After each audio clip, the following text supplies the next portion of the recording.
Hey everyone, today I'm showing you how to create your own Wi-Fi network or make your own Wi-Fi network using your phone. Okay, without wasting time, go to your settings app, look for other network connections or wireless network, select personal hotspot. Here you go. Now we are going to create our own Wi-Fi network, a personal Wi-Fi network, or we are going to make it free. Alright, for now we are going to create our own.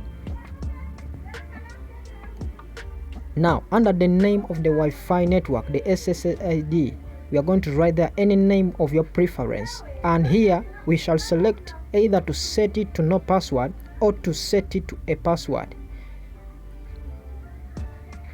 Okay, here you go. I'll remove this password and I write my own password.